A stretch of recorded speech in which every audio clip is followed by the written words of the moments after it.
ಅಂದರೆ ಇದ್ರ ಬಗ್ಗೆ ಒಂದು ನಿಮ್ಗೆ ಐಡಿಯಾ ಬಂದರೆ ಕಾಮನ್ ಆಗಿ ಏನೇನು ಚಾಲೆಂಜಸ್ ಬರುತ್ತೆ ಗೊತ್ತಾಗ್ಬಿಡುತ್ತೆ.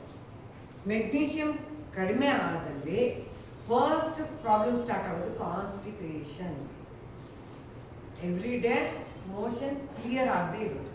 ಅಂದರೆ ಇವಾಗ ತುಂಬ ಜನಕ್ಕೆ ಅನ್ಸುತ್ತೆ ಅರ್ಲಿ ಮಾರ್ನಿಂಗ್ ಅವರು ಸ್ಟೂಲ್ಸ್ ಪಾಸ್ ಮಾಡ್ತಾರೆ, ಅದು ಓಕೆ ಅಂತ. ಬಟ್ ಅವ್ರಿಗೆ ಒಳಗಡೆ ಹೋಗೋವಾಗ ಇಲಿ ಥರ ಹೋಗಬೇಕು, ಹೊರಗಡೆ ಬರೋವಾಗ ಹುಲಿ ಥರ ಬರಬೇಕು. ಹೊಟ್ಟೆ ಫುಲ್ ಕ್ಲಿಯರ್ ಆದರೆ ಅವ್ರು ವಾಶ್ರೂಮಿಂದ ಹೊರಗಡೆ ಬರೋ ಕಾನ್ಫಿಡೆನ್ಸ್ ಇರುತ್ತೆ.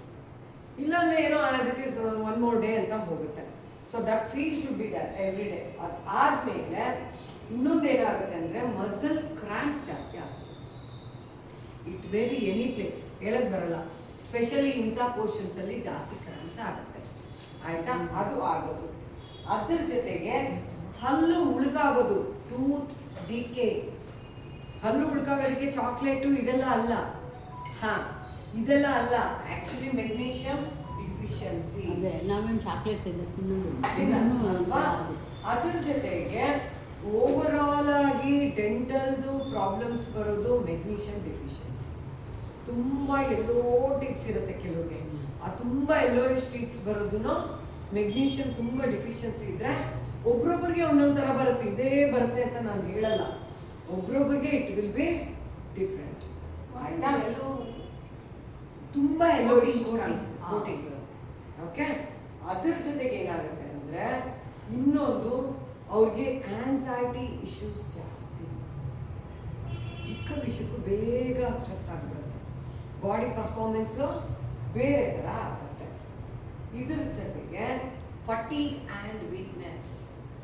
ಎನಿ ಟೈಮ್ ತುಂಬ ವೀಕ್ ಆಗಿರೋದು, ಟಯರ್ಡ್ ಆಗಿ ಫೀಲ್ ಆಗೋದು. ಅವ್ರಿಗೆ ಹೇಳ್ತಾರೆ ನೋಡಿ, ಇವಾಗ ಡಾಕ್ಟರ್ ಹತ್ರ ಹೋಗಿದ್ದೆ ಏನಂತಾರೆ, ಅನಿಮಿಕ್ ಅಂತ ಹೇಳಿ ಕಳಿಸ್ಬಿಡ್ತಾರೆ. ಅನಿಮಿಕ್ ಅಂದರೆ ಮಲ್ಟಿಪಲ್ ರೀಸನ್, ಅದರಲ್ಲಿ one of the reason is magnesium. Okay. ಮತ್ತು ಬಾಡಿದು ಸ್ಮೆಲ್ಸ್, ಬಾಡಿ ಸ್ಮೆಲ್ ಬ್ಯಾಡ್ ಆಗಿರುತ್ತೆ. ಅಂದರೆ ಆರ್ಡರ್ ಚೆನ್ನಾಗಿರಲ್ಲ. ಇವಾಗ ಯಾರು ಪರ್ಫ್ಯೂಮ್ ಹಾಕೋಬೇಕಂತಲೇ ಇಲ್ಲ, ಬಟ್ ಪಕ್ಕದಲ್ಲಿ ಬಂದರೆ ಸ್ವೆಟ್ ಸ್ಟಿಂಕ್ ಆಗ್ಬಾರ್ದು ಅಲ್ವಾ? ಅದು ಆಗೋದು ಅಷ್ಟೇ ಜಾಸ್ತಿ ಈ ಪ್ರಾಬ್ಲಮ್ ಇರೋರಿಗೆ. ಆಮೇಲೆ ಕಾಲು ಜೋಮ್ ಹಿಡಿಯುತ್ತೆ ಗೊತ್ತಾ, ನಮ್ನೆಸ್. ಇವಾಗ ಒಂದು 10 ನಿಮಿಷ ಕೂತಿರ್ತೀರ, ಎದ್ದಾಗ ನಿಮಗೆ ಬ್ಯಾಲೆನ್ಸ್ ಆಗಲ್ಲ, ನಮ್ನೆಸ್ ಆಗೋದನ್ನು ನಮಗೆ. ಇದು one of the main reason ಅಂದರೆ ಇದೆ. ಇದ್ರ ಜೊತೆಗೆ ಗಾಯಗಳು ಆರಲ್ಲ. ಹಾಂ, ನಾಟ್ ಓನ್ಲಿ ಫಾರ್ ಡಯಾಬಿಟಿಕ್, ಎಲ್ಲರಿಗೂ ಕಡಿಮೆ ಇದ್ದರೆ ಅಲ್ವಾ? ಡಯಾಬಿಟಿಕ್ ಆಗಲ್ಲ ಮೇಡಮ್. ಮೆಗ್ನೀಷಿಯಂ ಯಾರಿಗೆಲ್ಲ ಕಡಿಮೆ ಇದೆಯೋ ಗಾಯಗಳು ಆಗಲ್ಲ. ಅದನ್ನೇ ಹೇಳ್ತಾ ಇರೋದು, ಕೇಳ್ತಾ ಇರೋದು. ಡಯಾಬಿಟಿಕ್ಗೆ ನಾವು ಜನರಲಿ ಹೇಳ್ತೀವಲ್ವಾ, ಬೇಗ ಹೀಲ್ ಆಗಲ್ಲ ಅಂತ. ಅದರ್ ದ್ಯಾನ್ ದಟ್ ಇದೂ ಕಾರಣ ಆಗುತ್ತೆ. ಇದನ್ನು ಆಯ್ತಾ? ಅದ್ರ ಜೊತೆಗೆ ಏನಾಗುತ್ತೆ ಅಂದರೆ ಉಗುರುಗಳಲ್ಲಿ ಫಂಗಸ್ ಇಶ್ಯೂಸ್ ಬರುತ್ತೆ. ಉಗುರಲ್ಲಿ ನೇಲ್ಸಲ್ಲಿ ಫಂಗಸ್ ಆಗುತ್ತಲ್ಲ, ಕಾಲು ಕೈ ಇದಕ್ಕೆಲ್ಲ ಏನೇನೋ ಟ್ರೀಟ್ಮೆಂಟ್ಗಿನ ಮೆಗ್ನೀಷಿಯಂ ಕರೆಕ್ಟಾಗಿ ಇದೆಯಾ ನೋಡ್ಕೊಂಡ್ರೆ ಈಸಿ. ಏನೇನು ನೇಲ್ಸಲ್ಲಿ ಫಂಗಸ್ ಆಗುತ್ತೆ, ಆಯಿತಾ? ಅದಾದಮೇಲೆ main cause for migraine headaches. Migraine headache ಬರೋ ರೀಸನ್ನೇ ಮೆಗ್ನೀಷಿಯಂ ಕಡಿಮೆ ಇದ್ರೆ. ಯಾಕಂದರೆ ಮೆಗ್ನೀಷಿಯಂನ ನಾವು ರಿಲ್ಯಾಕ್ಸಿಂಗ್ ಮಿನರಲ್ ಅಂತ ಹೇಳ್ತಾ ಇದ್ವಿ. ಯಾಕಂದರೆ ಹಾರ್ಟ್ ಪಂಪ್ ಆಗಬೇಕಂದ್ರೇನೋ ಕ್ಯಾಲ್ಸಿಯಂ ಇರಬೇಕು ಹೋಲ್ಡ್ ಮಾಡೋಕ್ಕೆ, ಅದು ಕಾಂಟ್ರಾಕ್ಷನ್ ಆಗುತ್ತೆ. ರಿಲ್ಯಾಕ್ಸೇಷನ್ ಬಂದು ಮೆಗ್ನೀಷಿಯಂ. ಕಾರ್ಡಿಯಕ್ ಅರೆಸ್ಟ್ ಯಾಕೆ ಆಗುತ್ತೆ ಗೊತ್ತಾ? ಮೆಗ್ನೀಷಿಯಂ ರಿಲ್ಯಾಕ್ಸ್ ಆಗುತ್ತೆ.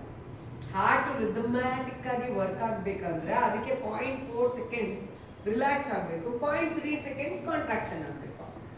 ಅದು 0.4 ಸೆಕೆಂಡ್ಸ್ ಆಗೋ ಜಾಗದಲ್ಲಿ 0.3% ಅಥವಾ 0.2% ಆದರೆ ಕಾರ್ಡಿಯಕ್ ಅರೆಸ್ಟ್ ಆಗಿಬಿಡುತ್ತೆ. ಸಿಂಪಲ್. ಸೊ ಆದ್ರಿಂದನೇ magnesium is very important. Magnesium ಇದೆಯಾ ಕರೆಕ್ಟಾಗಿ ಚೆಕ್ ಮಾಡ್ಕೊಳ್ಳೋಣ. ಕರೆಕ್ಟ್ ಅಲ್ಲ? ಕ್ರ್ಯಾಂಪ್ಸ್ ಆಗ್ತಾ ಇದೆ ಅಂದರೆ ಫಸ್ಟ್ ಗೊತ್ತಾಗಬೇಕು, ಇಲ್ಲಿ ಕ್ರ್ಯಾಂಪ್ ಆಗಿದೆ, ಇಲ್ಲ ಆಗೋದಕ್ಕೆ ಎಷ್ಟೊತ್ತು ಆಗಲ್ಲ. ಅದು ಸಿಗ್ನಲ್ ಕೊಡ್ತಾ ಇದೆ. Calf muscle is our second heart. ಇಲ್ಲ ಆಗ್ತಾ ಇದೆ ಅಂದರೆ ಮತ್ತೆ ಇಲ್ಲ ಆಗೋದಕ್ಕೆ ಎಷ್ಟು ದಿನ ಟೈಮು? ನಾವು ಕೇರ್ಲೆಸ್ ಕಂಟಿನ್ಯೂಸ್ ಆಗಿ ಮಾಡ್ತಾ ಇದ್ರೆ ಇಲ್ಲ ಆಗುತ್ತೆ. ಅದಕ್ಕೆ ಸಣ್ಣದಿಂದ ಏನಿಲ್ಲ, ದಪ್ಪದಿಂದ ಏನಿಲ್ಲ, ಏನಿಲ್ಲ. ನಮ್ಮದು day to day lifestyle ಯಾವ ಥರ ಇದೆಯೋ ವೆರಿ ಸಿಂಪಲ್. ಸೊ ನಮಗೆ ಒಂಚೂರು ಪಕ್ಷ ನಮ್ಮ ಶೇಕಲ್ಲೂ ಮೆಗ್ನೀಷಿಯಂ ಇರೋದ್ರಿಂದ ಅಬ್ಸರ್ವ್ ಮಾಡಿ ನೋಡ್ಬೋದು. ಆ ಶೇಕ್ ಕುಡಿದಾಗ ಆಟೋಮೆಟಿಕಲಿ ಎನರ್ಜಿ ಚೆನ್ನಾಗಿರುತ್ತೆ, ಫಟಿಗ್ ಅನ್ನೋದು ಇರಲ್ಲ. ಕಾಲಲ್ಲಿ ನಮ್ನೆಸ್ ಎಲ್ಲರೂ ಅಬ್ಸರ್ವ್ ಮಾಡಬೇಕು. ಯಾರೆಲ್ಲ ಬರೀ ಮನೇಲಿ ಟೇಬಲ್ ಮೇಲೆ ಕುತ್ಕೋತಿರೋ ಸ್ವಲ್ಪ ಕೆಳಗೆ ಕುತ್ಕೊಂಡು ಟ್ರೈ ಮಾಡಿ ನೋಡಬೇಕು ನಮ್ನೆಸ್ ಫೀಲ್ ಆಗ್ತಾ ಇದೆಯಾ ಇಲ್ವಾ ಅಂತ. ಅದು ಚೇಂಜ್ ಆಗುತ್ತೆ. ಮತ್ತೆ ನೇಲ್ಸ್ ಕಲರ್, ತುಂಬಾ ಜನಕ್ಕೆ ನೇಲ್ ಪೇಂಟ್ ಹಾಕ್ತೀವಿ. ಇವಾಗ ನಾನು ನೇಲ್ ಪೇಂಟ್ ಯಾವಾಗಲೂ ಹಾಕಿರ್ತೀನಿ. ನೇಲ್ ಪೇಂಟ್ ಹಾಕದೇ ಇರೋರ್ಗು ಕಾಣಿಸುತ್ತೆ ಯಾವ ಥರ ಅವ್ರದ್ದು ನೇಲ್ದು ಕಲರು. ಕೆಲವ್ರಿಗೆ ಪಿಂಕಿಶ್ ಇರುತ್ತೆ, ಕೆಲವ್ರಿಗೆ ವೈಟಿಶ್ ಇರುತ್ತೆ, ಕೆಲವ್ರಿಗೆ ಯೆಲ್ಲೋಯಿಶ್ ಇರುತ್ತೆ. ಸೊ ಅದರಲ್ಲಿ ಫೈನ್ ಟ್ಯೂನಿಂಗ್ ಆಗಿಬಿಡುತ್ತೆ. ಅರ್ಥ ಕರೆಕ್ಟಾಗಿ ಏನಿರ್ಬೇಕು ಕಲರು? ಕಲರ್ ಬಂದು ಪಿಂಕಿಶ್, Pinkish. ಒಂಥರ ವೈಟ್ ವಿತ್ ಪಿಂಕಿಶ್ ಇರಬೇಕು. ಆವಾಗ ವಿ ಆರ್ ಫೈನ್ ಅಂತ ಅರ್ಥ. ರೈಟ್? ಸೊ ಇದು ಮಾಡ್ಬೋದಾ?